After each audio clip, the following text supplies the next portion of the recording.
Hello my friends, this is Edouard. In today's video, I'm going to explain to you how to improve and optimize your inventory quickly.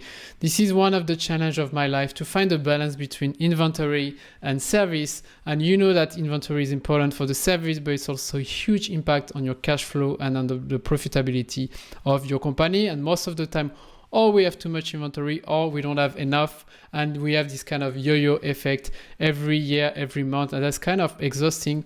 We feel like we're working like firefighters. No one is really happy in the company and outside the company. Our customers are always complaining because there is not enough. Maybe the marketing department is also complaining. Your boss is coming to your office and say, "Look, Edouard, we have too much stock. What is your action plan for tomorrow to make sure that we finally find this balance point?" So in this video, I'm going to give you solutions to really start optimizing your inventory today.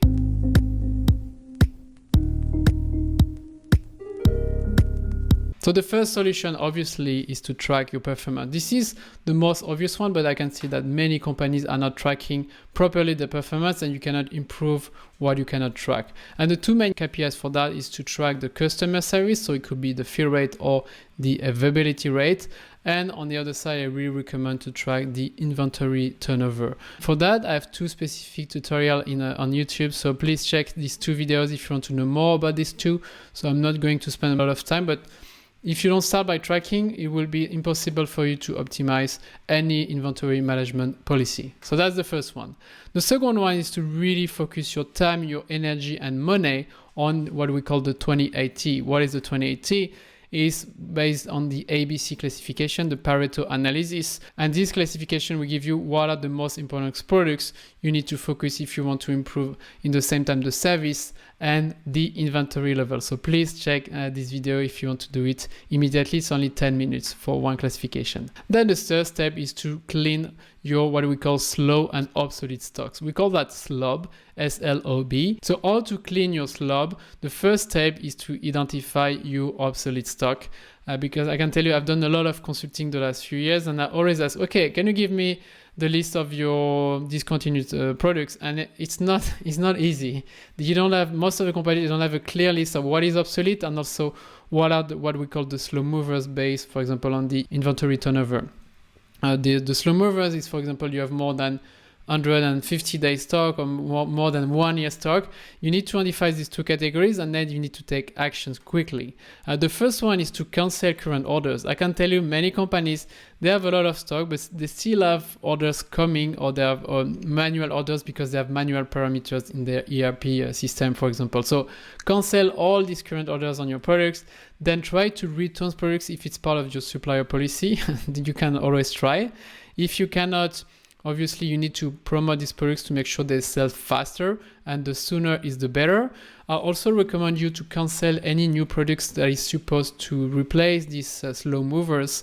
For example, if you have one product with 1 year, you still have 1 year of stock, I will recommend to postpone the new one to avoid to have too much promotion or destruction. Then if you cannot, the promotion is not good enough, you can donate this product. When I was in the cosmetic industry or the food industry, we didn't want to just trash this product. So we were going to a donation because at least someone could use it. And the last step is to destroy these products. This is for me the worst scenario, but we have still a lot of companies in this world who are putting into trash so many products, billions of products in this planet, especially on the food industry. So I would really recommend you regarding this to track this as frequently as possible and to be proactive, because most of the companies, we wake up too late, and when it's too late, it's most of the time we lose a lot of money because we are not proactive. So please make sure you are. The next solution is to accept shortage on low sales, or we call C codes. It's completely okay not having 100% of service or availability rate. This is mathematically impossible to reach 100% of service level for your customers. You will need an infinite stock. So I always recommend you to target a better service for your top sellers than for your products with, for example, less sales and also less profit. I was giving this example in one of my previous videos.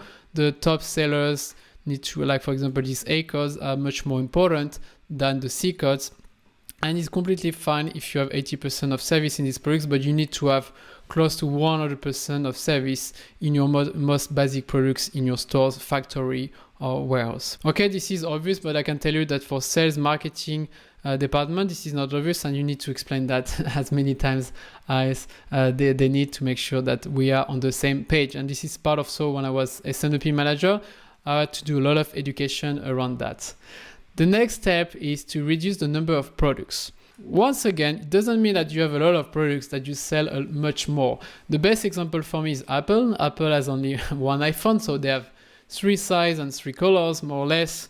It really depends every year, but this is very little compared, for example, to Samsung or all these brands who are selling hundreds of different smartphones. And at the end, Apple is focusing all its cash, energy, design, marketing on one product, and it's much more efficient in many ways, as you can see today. So I really recommend you to reflect, because you will always have the push from marketing, sales, and the product team to make sure that they have more products, and for them, because for them it's also more work and more creativity, but sometimes, and most of the times, we forget to cancel all products. So for me, the simple rules is when you have a new product coming, we need to cancel at least one.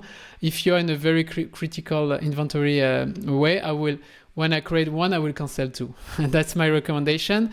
And I can tell you, you are not Amazon. I mean, unless you work for Amazon today, but Amazon is an amazing company, very efficient, but they only store and buy the products that have the most profits and the most volumes. But what we call the long tail, like the small volumes, they don't take the ownership and the responsibility. They have millions of sellers that will take the risk for them. So you are not Amazon, I'm not Amazon either. So reduce your offer. And if you want to know more about it, you can check, for example, my inventory turnover ratio. And I give the example of Apple versus Samsung. Samsung is not the same business model, but it's a great example to compare in this way. Number 6, improve or at least start your sales and purchase forecasts. Most of the companies today, they don't even have forecasts, I can tell you. And it's never too late to start. You can start forecasting your demand, your new products. You also have to forecast your purchase, which is different from the demand, and your replenishment. I will always recommend to focus on your A and B, because the most important products, the 20% of the items that represent 80% of your demand. I will also make sure that you track your forecast accuracy properly, and then you can optimize and improve your models and your forecasting models to make sure that you are going into the right direction. Before also automation, because automation for me is the key. It's not possible to forecast thousands of products in an accurate way if you don't automate at one point. So if you want to start, I recommend you to check my video how to forecast with Excel in 3 clicks. And we also have a lot of content regarding forecast accuracy KPIs, and I plan to do much more content around that later. So don't forget to subscribe if you want to know more about this very strategic skill. Number 7, you have to reduce your minimum order quantity.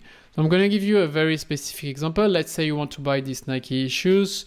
Your 1-year forecast is 100 quantities for your store, but your suppliers say, no, Edouard, you have to order minimum 500 quantities for this specific size. So you need to have, for example, 1 full pallet or 1 full container. And that's something very, very classic, I can tell you, in many industries. You want 100, you have 500. So at the end, your supplier will push you 5 years of inventory. And I really recommend you to check what is your inventory turnover, not based on your forecast, but based on your minimum order of quantity. That could be a game changer for your inventory level. And you have different options, or you negotiate, or you try to optimize the container or the transport, or you can also change your supplier if it's way too much for you. Number 8, you have to mitigate the level of uncertainty for your demand and for the lead time. So I was talking about that in previous videos, but you have different level of uncertainty for your products. So it's really important to classify these products. I recommend, for example, to use the AbcXYZ analysis. You can check my video for that. And you can have different inventory management strategy based on the level of uncertainty, the volume, and also the profits of your product. This is just one example. You have many different ways to use it, but please check my video if you want to know more about it. You also have to be very cautious of the lead time uncertainty, for example, between your factories, because of the transport, because of the custom, the reception. You have a lot of uncertainty, and you need to classify, you need to evaluate this level to make sure this is part of your inventory management policy and your safety stock policy. So if you want to know more about it, please check this video. the best formulas for your safety stock. You will know more about this level of uncertainty. Then I really recommend you to reduce as much as possible and stabilize your lead times. So the lead times is not only about the transport, it's coming from the review period, how often are you ordering stocks, to the IT confirmation of your purchase order, the supply of your components, the production, the picking and the packing in your warehouse, the waiting time, the transport, the custom, the transport again, the delivery, the IT confirmation in your ERP. This is your total lead time, and what is really important is first of all to make sure it's as stable as possible, and also make sure it's as short as possible, because the longer as your lead time, the longer will be your replenishment formula, and the longer also the higher will be your safety stock value, to make sure that you will face this level of uncertainty. So make sure first to track it properly, and once you have more visibility, you can really focus on the most important and the part of the lead time that you feel you can stabilize or reduce. Number 10, we're getting closer. I recommend you to centralize your inventory. So I've been working on a lot of logistics and distribution centers optimization in the world, in Europe, in China, and in America Latina. And I can tell you that it's always, you will always think it's a good idea. Oh, let's open a new warehouse to get closer to the customer and improve the what we call the outbound transport. But many people forget that the more you have distribution center and like storage point, the more you will increase automatically the level of inventory because of the complexity and especially the minimum of order. If you need to deliver minimum 1 pallet to 1 distribution center, you will increase a lot the complexity, and some distribution center just by sending 1 pallet will be maybe 1 or 2 years of stock. So I recommend to keep it very simple. If you have this kind of network, big DC is distribution center, and small ones, keep it simple, reduce it, and you will see you will automatically and naturally you will have much less inventory and much less safety to guarantee the same level of service. Most of the time when you move from this kind of structure to this one, you will even improve much more the level of service because you will have much less problem of repartition around your network. So for example, Zara is a very good example, and I'm going to do a specific video about this company. But keep it simple. Even you can even cancel these two, and I only have 1 point of storage. You may pay a bit more in terms of transport, but you will save so much in terms of inventory and shortage for your customer. And the last one is make sure you automate your inventory management. You don't want to have these people working 12 hours a day like this cat, sending 200 emails, having 10 hours of meetings and fighting with every department. The most important in the supply chain is really to spend your energy, your time, and your fun in analysis and decision making. 95% of us, we still have a lot of stress, and it's very stressful because we play with too many data, too many people, too many spreadsheets, too many ERP and different systems. Whatever you're using, SAP, NetSuite, GDA, Sage, Manhattan, Oracle, focus your energy first to build like maybe a prototype. I love to use Excel just to make it as fast as possible. And then when it's ready, if you have the budget, we use with developers, we automate into ERP, WMS, or whatever the system you are using. So try to avoid repetition as much as you can, and that will completely change my life. It changed completely my life because I was really focusing on this kind of projects the last 10 and 15 years. So my conclusion today is your action plan once again. I will really recommend you to pick one of these 11 solutions. Then what you're going to implement today, I really focus, but maybe you want to reduce the MOQ, maybe you want to centralize your inventory, maybe you want to start tracking your performance. That's the third step anyway. Track your performance, and then once you will see the result, you will be able to optimize even more, maybe pick another solution.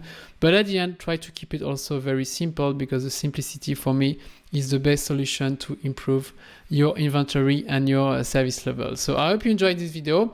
If you want to know more about it, you can watch all my tutorials. I have a lot of tools and Excel that you can download, like the EOQ and Wilson formula, the safety stock, the AbcXYZ analysis, or all these KPIs around the supply chain like inventory or service level.